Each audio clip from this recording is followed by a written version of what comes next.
Bernie here from Bernie's studio, back with another vlog. I got into a car accident, yes. So the car hit me. This is right at the accident spot. So I just want to share with you what happened. This is where the accident happened. Exactly where. This is Henderson Road. Look at the main road, it's Henderson Road. And then you look at the small road, it's the road just next to Block 95D, Henderson Road. So on that day, it was just like any other day. I was on shift and I was on my delivery shift. I picked up my order from Bukit Merah Central. It was Yong Tau Fu. And I was riding towards Henderson Crescent, which, you know, this would be the best route, right, along Henderson Road. So I was riding along Henderson Road, as you can see right here, along Henderson Road. And then as I was approaching this junction, which, by the way, there's a solid white line. So check out, you know, like this car here. Okay, what this car is doing. He's stopping at the junction, okay. So on that day, as I was riding along the main road, Henderson Road, I saw a car pull up from this small road here. And I was thinking to myself, okay, you know, since I have right of way, I'll just continue riding. But then as I approached the junction, I was looking at this car and it didn't seem like he was going to stop. And I was wondering why. Because he was just like he was just continuing to drive and approaching me. And, you know, before I knew it, bam, I was hit. And it was just a split second. And I lost control of my bike. I don't know what happened, but I was conscious the whole time. And I think all I heard was like scraping of my helmet on the floor, on the road. And I don't know how far I was thrown, but when I finally stopped moving, I was like, oh, in so much pain. I was trying to sit up on the road. And I was like, ow, oh my God. It's like my hips were like had this pain, you know, like you have this aching pain. And I stood up and was trying to move, but my left leg was, I think the impact fell on my left side. So it was really wobbly, you know, it's like, you know, that kind of feeling like something hit you and then it's like that you just cannot really walk. And then all of a sudden, people started coming towards me and trying to pick me up, and they were like moving me to the side. And this was where you look at the where the shopping cart is now. You know, that was where they put me. Maybe I can show you right here. Yeah, so that's where they put me. And after that, it's like, so everything happened so fast. The ambulance came, the police came, I was taken to the hospital. So that was about 2 weeks ago. I was discharged last week from hospital and I'm now rehabbing at home. I've got difficulty walking right now and there's a acute fracture on my hip. So I'm just taking time for my body to heal while I recover. So I just thought I'd share with you guys what happened. And thank you so much. You know, I posted 2 pictures of the incident. Well, not of the incident. I posted 2 pictures on YouTube and I got, you know, overwhelming response. Says get well soon.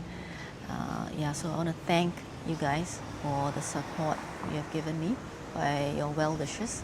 Thank you so much. So you know how, you know, that there's this voice in your head. So I have this voice in my head that kept asking, you know, why didn't he stop? Why didn't he stop forward? Why didn't he stop? And the answer I got was, well, he didn't. There's nothing I can do about it. No matter what the reason was that he didn't stop, it doesn't help. It has happened. There's nothing that can be done. So other than sharing with you guys what happened, I just want to also share some learnings, you know, after this incident, you know, because I think getting into such accidents is something that us delivery riders are exposed to. It doesn't mean that we stop doing what we love to do, right? I gotta say, the first learning is gratitude. You know, when I was hit, there weren't any cars on the road besides me and the driver. And look at that, it's a 2-lane road. And if there was a car that's driving on the other side, you know, it's going to be a little bit more damaging, because what if that car didn't stop and then I get a double hit? So for that, you know, I have gratitude towards, you know, because I'm religious, towards God, towards the universe, that it wasn't worse than it could have. And secondly, I gotta say, my decision to get the helmet, the full face helmet, you know, that is the ultimate lifesaver. Because if you can see my face, there's not a scratch on my face. And I'm gonna show you what happened to my helmet, my full face helmet. And you can see where the helmet was scraped, and every section of the helmet that was scraped would be my head, would be either my head or my face. Right, so take a good look. See how much of the polycarbonate has been rubbed off, and you can know that, you know, having a full face helmet is of utmost importance. And I do recall that, you know, in the past videos, when I talked about me but getting this full face helmet, I get comments like, you know, don't you think it's too hot? Don't you think it's a little bit overkill, you know, for e-bike rider at this kind of speed to have a full face helmet? And before I had the helmet, I was wearing a bicycle helmet. And at some point in time, I decided that that wasn't enough. That's why I got my full face helmet. And I'm so thankful that I got through the heat. I got used to the heat from the helmet. And on that very day, on that fateful day, it has saved me, saved my head. I would have had a concussion, I think, or my skull would have been split open. So if you ask me if I would still wear my helmet, definitely 100%. I would like to tell each and every rider out there, you know, those of you who watch my videos and subscribe, please wear a helmet. Because it is not about how fast you're going, it's about the other users of the road that you have to be careful of. And in such accidents like the one I went through, it's not a high-speed collision. But, you know, if you're not wearing the right gear, that helmet especially, you'll suffer a much greater damage, especially to your head. Your decision might just save your life. All right, the next thing I want to talk about is surveillance. When I record for vlogs, then I would use my action cam. As you can see how I mount it, and through all the videos that you have seen. Right, so on that day, I wasn't thinking of filming, so I didn't have a camera on. But I think once I'm healed and I go back on the road, I will definitely have my camera on whenever I ride, because it's so important to have footage, especially proof of what has happened. Because if not, it's like your word against the other party, and sometimes it might not be to your advantage. Try to get like an action cam just to protect yourself. The trust I have for drivers out there, you know, it was here before, and now it's here. Because I'm gonna be looking at every car as if they're gonna hit me. And it might be PTSD, I don't know, but, you know, sometimes, you know, I've been very careful looking out for cars while riding, like at zebra crossings, you know, I made sure that they stop before I go. But things like that, like driving out of an uncontrolled junction, I wouldn't expect the car to not stop. And because of that, I let my guard down and this happened. So I want to implore everyone to always be cautious and always imagine that the car did not see you. So if you take that approach, you know, you'd be more cautious, and maybe you could prevent a collision? Well, definitely at least till end of March. I'll be at home rehabbing. I have a doctor's note to say that I'm not allowed to get on a bike or carry heavy things.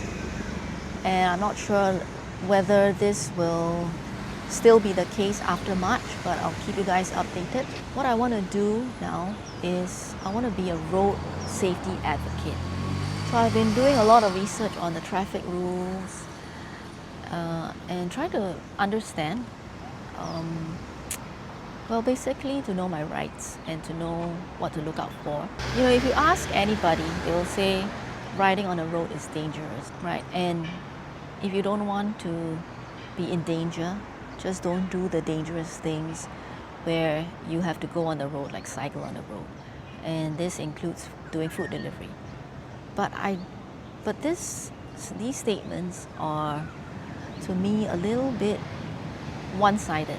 I believe that, you know, if you like to do something, you shouldn't be asked to stop what you love to do just because it's dangerous. It's like somebody else's fault cause you not to do what you like to do. So I'm thinking there are 3 areas that I want to explore, you know, once I get better.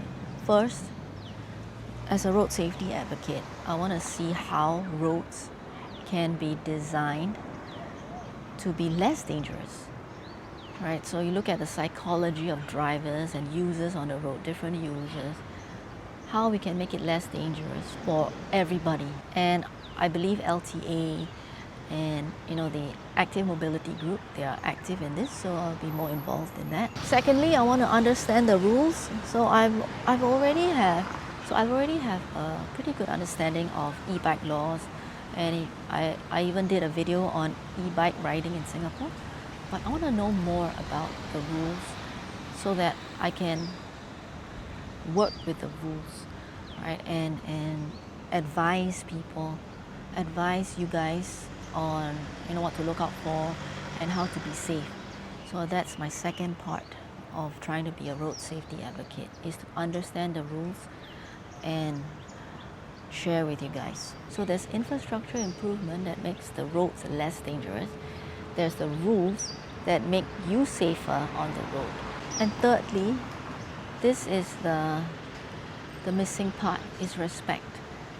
You know, every road user is using the road, is sharing the road. So how do I convey this message that we have to respect each other? Is something that I want to work on. You know, here's what I want to leave you with. We all have the responsibility as road users to make sure that everybody goes home safe.